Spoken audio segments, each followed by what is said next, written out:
Você já ouviu falar em infidelidade financeira? Não é sobre traição amorosa que a gente está falando não, tá? É sobre ter dinheiro escondido, dívidas secretas, gastos ocultos dentro do relacionamento. Já aconteceu com você? Você já escondeu do seu parceiro ou da sua parceira uma dívida que você tinha, um gasto, uma compra que você fez? Pois é, um comportamento, gente, que pode abalar a confiança e até coloca, às vezes, a família em risco, né? Então, vamos começar a semana refletindo, vamos conversar ao vivo aqui com a psicóloga e neuropsicóloga Maria Fernanda Lima sobre esse assunto que é polêmico, né, Fernanda? Bom dia para você. Polêmico e delicado. Bom dia, Bruna. Com certeza. Complexo, mas eu acredito que tem como alinhar. Tem como alinhar, mas ele é muito real. Se a gente for ver que dentro dos divórcios, grande parte é por queixas financeiras, sempre há brigas financeiras, a gente já entende que falar de dinheiro pode ser sinônimo de brigas. Com certeza. Então, esconder pode ser um ato de evitação de conflitos, mas claro que precisa ver o contexto, cada família, cada sujeito é singular, tem as suas subjetividades. Talvez quando a gente pense no comportamento de gastar ou no comportamento de esconder algo que foi feito, é a ponta do iceberg. Porque para baixo existem muitas outras questões, muitos outros fatores que vão implicar nesse comportamento. Em que momento, Fernanda, tem muita gente que acha que é um segredinho. Eu passei aqui esse cartão, mas nem foi tanto, poxa vida, R$40, R$50, R$100, não contei, de repente a pessoa não vai ficar ali conferindo o extrato. Em que momento esse segredinho se torna um problema para a relação? Talvez a frequência. Se eu precisar esconder frequentemente alguma coisa que eu faço, existe alguma coisa ali. Será que é um medo que a pessoa tem de ser julgada? Será que ali a gente está vendo um comportamento de alguém que passou tanta escassez na vida e aí ela se vê naquele momento melhor do que era antes, sabe? A gente está vivendo um momento casado, talvez muito melhor do que era antes, e aí você pode fazer aquilo que antes você não poderia, mas às vezes por conta de contenção, por conta do planejamento financeiro, aquilo escapa. E se eu falar, poxa, será que vai rolar briga? Será que vai me julgar? Será que eu vou me sentir fracassada? Poxa, será que eu vou conseguir lidar com a vergonha? Porque se alguém questiona alguma coisa nossa, muitas vezes me gera vergonha. Ou às vezes a forma que é falado pode me gerar culpa. E para eu não lidar com isso, eu não conto. Você prefere não contar? Isso aí, pode ser, tá? A gente está pensando aqui em vários fatores. Várias possibilidades, isso, né? são possibilidades, cada família tem uma questão, isso aí. Por que é tão difícil conversar sobre dinheiro em casa? Como você falou, às vezes é uma conversa que acaba levando para uma briga, para um conflito. Por que isso acontece? Talvez existe mesmo uma crença que falar de dinheiro gera briga. Porque vamos pensar que você viveu num contexto familiar onde os pais, por questões financeiras, brigavam. E você presenciou aquilo, logo foi internalizado que falar de dinheiro pode gerar briga. Então isso pode ser algo muito real. Eu acredito que é muito frequente em muitas famílias. Porque tem pessoas que têm dificuldade de falar sobre dinheiro. Porque naquele momento, talvez uma tensão que há entre um planejamento. Eu gostaria que a gente fizesse isso. Não, mas eu não quero nesse momento fazer isso.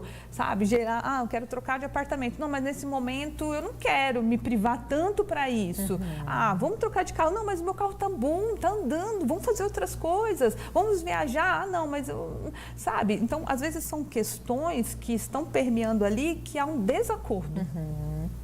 Então, isso há um estreitamento e talvez a pessoa não lide bem, se sentir pressionada, ou às vezes um cônjuge é mais controlador e o outro não. Então, assim, poxa, qual é o contexto que está vivendo ali? Aí, por conta disso, quem vive muito privado, alguém muito controlador, talvez ela queira comprar, que nem você falou, alguma coisinha, poxa, só R$40. Por que ele está questionando tanto? Para ela, talvez, é uma pressão muito grande no orçamento, no planejamento, e aí, para ela se sentir, talvez, livre, ela vai lá e compra. Só que ela fala, ai, comprei, me senti bem, me aliviei. E agora? Vai aparecer na fatura. Ele vai me perguntar. Hoje em dia apita na hora, né? Muitas vezes. Já sobe o pop-up lá da notificação. Às vezes a conta é conjunta, entendeu? Então, assim, poxa, quando que eu posso ter um espaço seguro para falar sobre isso? Será que são pessoas alinhadas? Será que elas conseguem sentar ali e discutir de uma forma calma, tranquila, sem julgamentos, sem apontamentos? Então, vai depender muito da dinâmica dessa família, da dinâmica desse casal, do que aconteceu, o que é falar de dinheiro, o que é ter um espaço seguro, o que é ter uma comunicação empática, uma comunicação onde eu posso te falar, apesar de você não concordar com o que eu estou falando, mas você ser gentil com o meu posicionamento. E ali tem um alinhamento. Esse é o melhor dos mundos, né? Seria o mas ideal, nem sempre isso aí, nem sempre difícil, isso acontece porque é difícil. Esses alinhamentos são difíceis. Então, talvez essa infidelidade financeira ela venha desse lugar. Olha, eu prefiro evitar conflitos, logo eu não falo. Mas também a gente pode ter pessoas que têm compulsão. Também, por compras, que isso é um grande problema. Eu preciso de algo que me alivie, um autoaliviador, uma estratégia compensatória que eu tenho para lidar com o meu vazio emocional, com os meus problemas. E aí isso gera problema para o seu parceiro. Porque você não saber lidar com aquilo que você sente, encontrar na compra uma forma de você se autoaliviar, pode gerar uma questão séria dentro de casa. Além de se sentir traída, outra pessoa ressentida, pode ter até um rompimento. A gente sabe que em grande parte dos divórcios, a questão financeira é um grande problema. Então, olha quantas coisas que podem vir também através de um comportamento impulsivo. Tem pessoas que talvez não seja um vício, mas seja impulsiva. Ela veja aquilo e fala, vou comprar. E não pensa lá na frente. Ou seja, quando a gente pensa em funções executivas, tem dificuldade de organizar e planejar. Ela vai lá, não tem um freio inibitório, ela vai e compra. Aí depois fala, meu Deus, o que eu fiz? E às vezes o outro parceiro, o parceiro já está há tanto tempo querendo uma coisa, mas está se controlando, porque sabe que não está no momento legal ali para a família, de repente, aí o outro vai lá e compra. E aí a pessoa se sente traída, exatamente, sente triste, fala, poxa, a gente conversou, nós sentamos aqui, planejamos juntos, como é que você faz um negócio desse? Então, às vezes a pessoa entende que é prioridade para ela, mas quando a gente está em família, casal, tem a minha prioridade, a prioridade do meu parceiro e a prioridade do casal. Então, quando tudo isso está alinhado, fica muito mais tranquilo de você lidar com questões financeiras. Mas às vezes, um passinho de formiga. Precisa, talvez, de uma orientação financeira, aí, de um consultor financeiro. Será que precisa de um terapeuta para lidar com essas questões mais profundas? A quebrar essa crença de que falar de dinheiro é um problema? Ou, poxa, eu tenho esse comportamento de evitação, eu vou evitar o conflito, logo eu vou fazer por trás. Mas e depois que for descoberto? Como é que fica essa questão da confiança? Como é que seu parceiro pode confiar em você? Aí começa esses esconder quanto ganha, esconder um bônus, esconder um não sei o quê. Foi o que eu te falei, a frequência vai mostrar esse adoecimento na relação. A frequência que você precisa esconder, que você precisa fazer as coisas por trás, que você precisa se autoaliviar a comprar, né, ou gastar, aí é um ponto de você ver, peraí, está acontecendo alguma coisa. É a primeira coisa que você tem que fazer, identificar que há algo que não está legal. Perfeito, perfeito. Olha, você que está em casa, Fernanda também, a gente foi para as ruas para ouvir a opinião dos capixabas. Esconder dinheiro pode ser considerado uma traição? É melhor ter conta conjunta ou ter contas separadas? Dívidas, gastos, isso influencia na relação? Com certeza, né? Muito. Vamos ver o que o pessoal respondeu. Diz aí. Tudo que ganha e também tudo que gasta, dívida também, você acha que é importante comunicar ao parceiro? Com toda certeza. Inclusive, a gente até brinca que o Nubank me lembra, quando eu recebo, que eu tenho que pagar ela. Tudo que eu recebo vai para ela, que está com uma conta das finanças de casa. Então, é 100%. Tudo que eu recebo vai para ela toma conta. E tem que ser transparente. Vou gastar tanto, vai ser um pouco mais caro. Então, comunicar. Vocês preferem ter conta conjunta, separada? O que vocês acham que funciona mais? Então, a gente resolveu juntar, tudo que é meu é dele, tudo que é dele é meu. Então, a gente... Bem justo. É, bem justo. Então, assim, a gente compartilha, né, a conta e aí tá funcionando. Não precisa ficar, ter conta corrente, conta bancária juntas. Eu acho que cada um tem que ter a sua vida. Isso não é traição. Agora, se você ganha alguma coisa, você esconde, eu acho que isso aí é uma traição, porque as pessoas têm que dividir, né? Não pode esconder nada, não, hein? O dinheiro, principalmente, aí você acha que a mulher vai pensar o quê? A mulher pensa besteira, né? A gente tem que ser uma reunião familiar, tem que ser bem claras, esclarecidas, jogo aberto, não pode ser com mentiras, não pode esconder nada, tem que ser uma relação aberta, porque o casal que é assim cresce junto, a família cresce junto, isso que a gente preza para as famílias, é isso que eu prezo para o meu filho. A gente tem que ser exemplo, né, para os mais novos, assim como meus pais foram, tem que ser exemplo para a nova geração. Tudo que é escondido, tudo que a gente omite, acaba um dia aparecendo. E isso pode realmente atrapalhar o relacionamento. Se você esconde alguma coisa, até dinheiro, ou deixa de contar alguma verdade, isso para mim é traição. Um copo de água para estar sujo não precisa ter uma colher de lama, basta uma gota para estar sujo. Olha aí, cada um com a sua opinião bem formada ali, bem forte. Certeza. Quase que um consenso, né? As pessoas entendem que é sim uma traição. A palavra traição Apareceu é forte, apareceu muito, mas há um incômodo grande ali. Então, a gente observa das duas partes, né? Homens e mulheres. Sim. Se algo é feito sem essa comunicação, sem essa conversa, né? Quebra a confiança, talvez. Porque vem desse lugar, né, de ter que esconder. Poxa, se me esconde isso, será que não me esconde outras coisas? É um gatilho, acaba sendo um gatilho. Isso, vira um gatilho, isso aí. Então, quando a pessoa coloca nesse lugar, né, de me esconder, logo me traiu. Então, você vê, isso já dá uma tensão no relacionamento e quebra a confiança. Às vezes fica ressentido.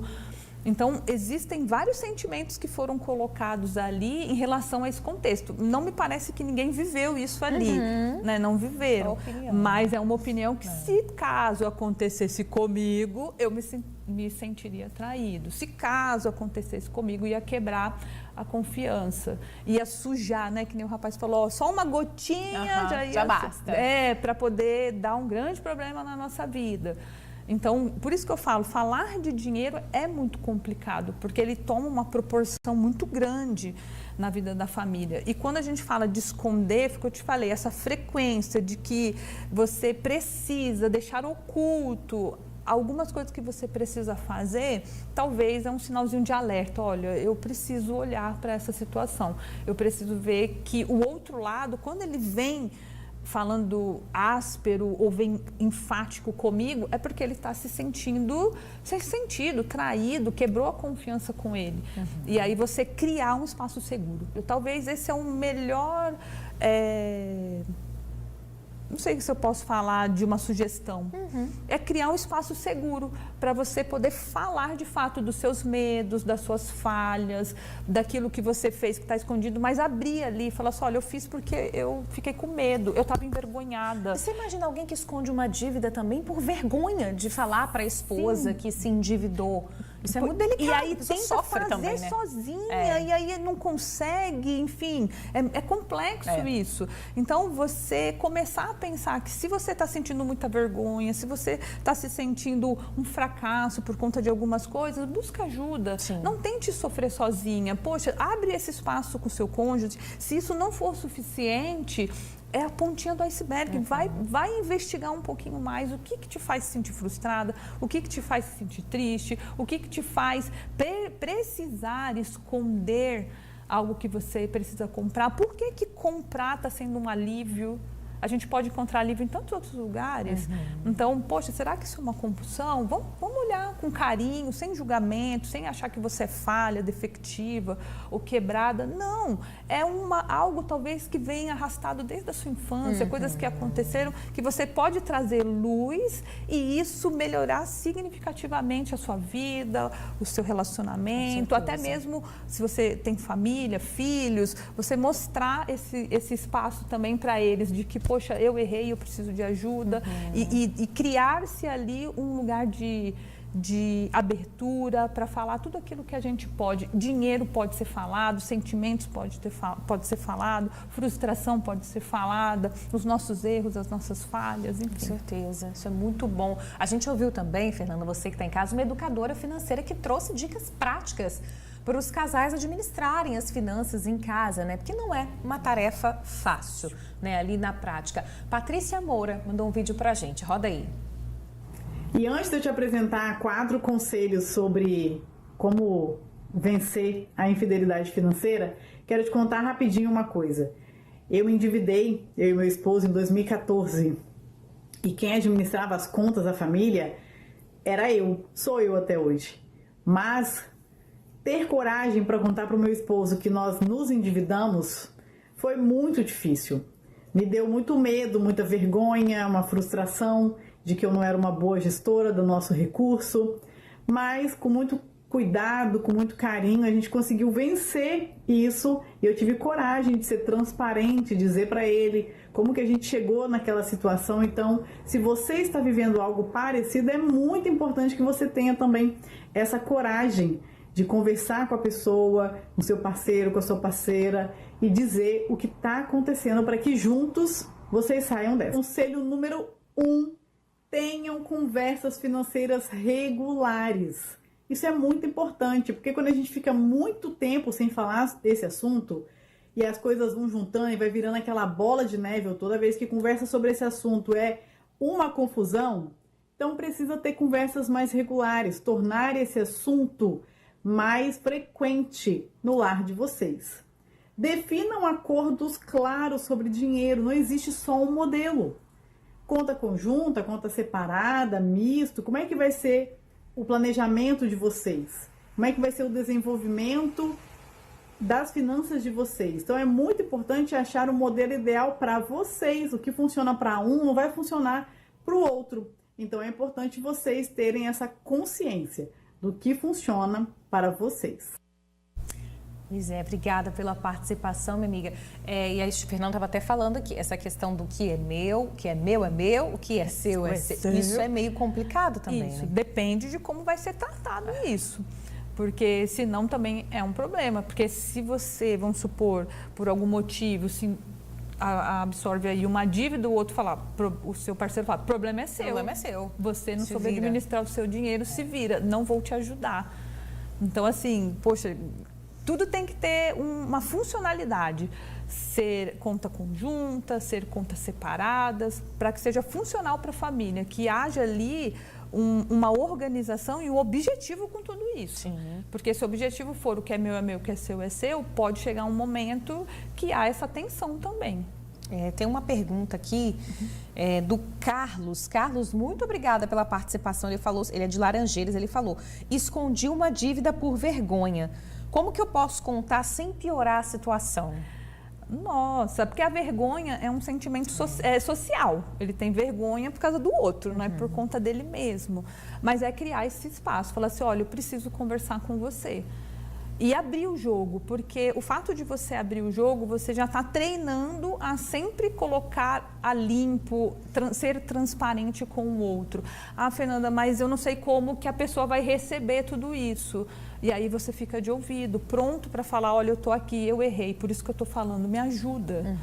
O que a gente pode fazer com isso? O que juntos a gente pode pensar a respeito disso? E a vergonha, ela vem e ela passa também. É muito rápido. Olha só, então é melhor você contar logo, né, Carlos? Conta, senta, cria esse espaço de segurança, de confiança para o outro. Perfeito. Eu acho que é muito mais bonito você falar e se expor, colocar ali a sua vulnerabilidade, criar esse espaço, começar a criar esse espaço, do que você reter por conta da vergonha. Porque eu evito falar porque eu fico muito envergonhada e às vezes eu me sinto um fracasso, mas isso é um julgamento. Com certeza. Seu, talvez mais seu do que do outro. Isso. Vamos ver mais dicas que a educadora financeira mandou pra gente. Roda aí.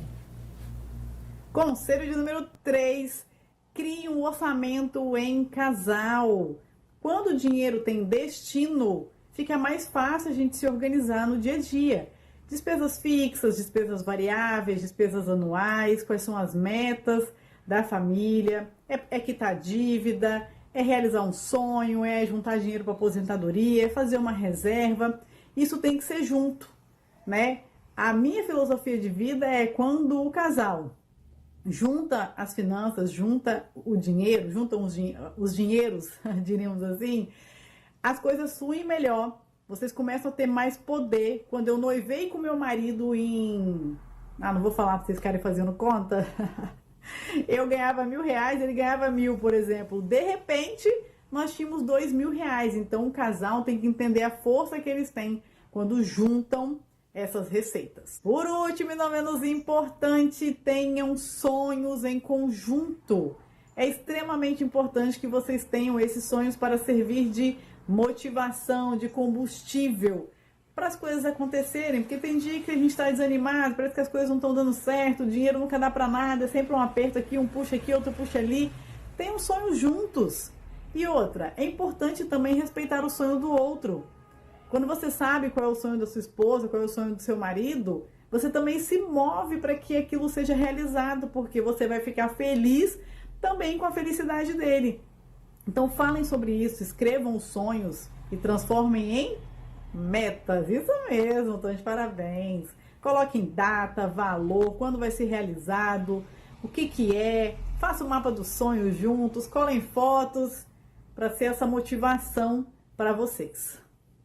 E é isso aí, né? Pra gente encerrar, Fernando, eu acho que é isso mesmo que a gente pode deixar de recado para quem tá assistindo a gente. Fale de dinheiro.